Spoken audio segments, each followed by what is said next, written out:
Central planners took another L today. Why?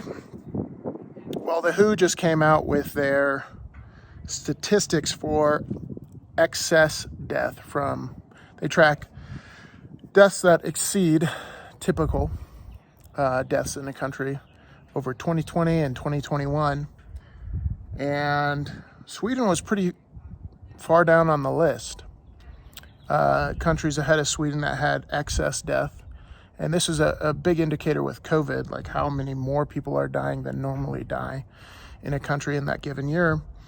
You had Belgium, Britain, Portugal, Spain, Germany, all had more excess death than Sweden did.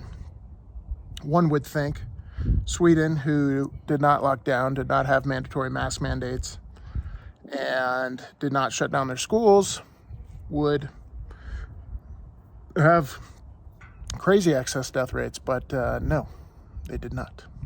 And all of you watching this probably already knew all that stuff was going to happen. And I say it's another L for the central planners and authoritarians, because ultimately that is what a lot of this BS around the world comes down to. There are people, and if you watch any of the highlights, I made a kind of funny video about the World Economic Forum the other day, but if you watch any of the highlights from the World Economic Forum or typical politicians these days, they all think they have the answer. Whether that be COVID, whether that be gun control, whether that be the economy, they all have the answer. All you got to do is hand over the keys to the castle and they'll fix it. And my contention is that is the problem is the central planning, the idea that one person can decide what's best for 300 million plus people in the United States is not true. And that's what our economy is going through right now too. The Federal Reserve has essentially centralized control, they're unelected bureaucrats, centralized control of the purchasing power of the dollar. And they can affect a lot of people's day-to-day life based off of their interest rates and easy monetary policy. And then there's some not so great actors out there like banks who take advantage of that easy money and compete with your average consumer. And it distorts markets like you wouldn't believe.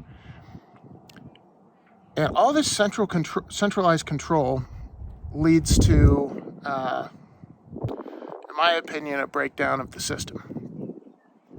And the United States wasn't built that way. The United States was built on the individual and the family. And those people and the body politic are who politicians should be answering to, and not unelected bureaucrats like lobbyists and the Fed. But I thought it was interesting. I'll link the story in the description, but I thought it was interesting the numbers that came out with Sweden. You know, as it was happening in 2020 and 2021, you could kind of see this data rolling out, like the deaths weren't happening in Sweden. And there's a lot of factors there.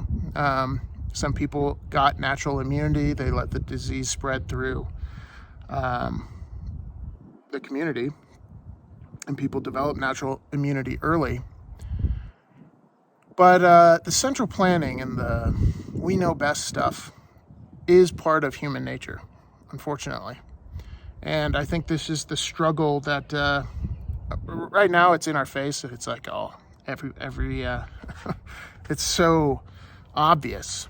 And I don't like to attribute motive, but it seems, you know, if you watch the World Economic Forum stuff, it seems, I truly think they believe that you're too dumb to run your own life. I do think that.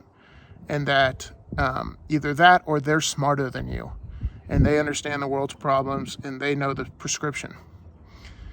And it's funny, I guess they probably read history, and maybe they think that there would be some kind of good outcome, but we've all heard the road to hell is paved with good intentions. I don't necessarily know if they're all like want to be dictators, but centralized control and top-down authoritarianism always leads to human suffering.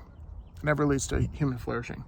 And yet, let's try it again, right?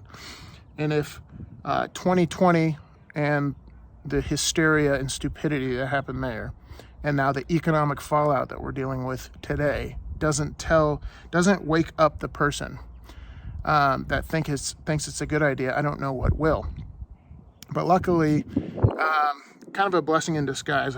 I was one of those people in 2020 that was like, I think the second and third order effects of these COVID lockdowns are going to be way worse than the disease, and I didn't even know much about it. I'm not Nostradamus, but I do know there's got to be consequences to shutting down the world economy and everyone going home, right? And right, there are. And the consequences are more people are going to die.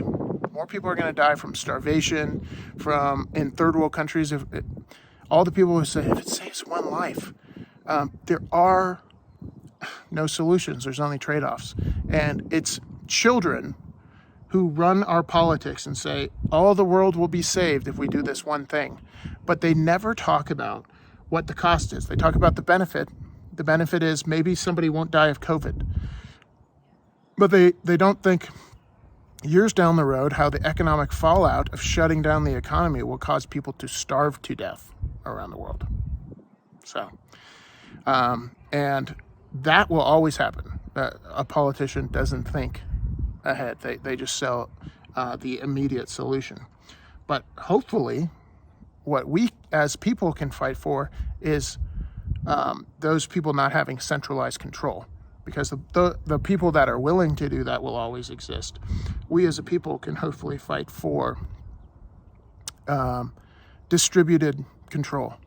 And it's not top-down government edicts to fix all of our problems. Because usually they're the ones causing them. All right, guys, thanks for watching. Thanks for listening. Another uplifting message from yours truly. I'll see you guys in the next one. Peace.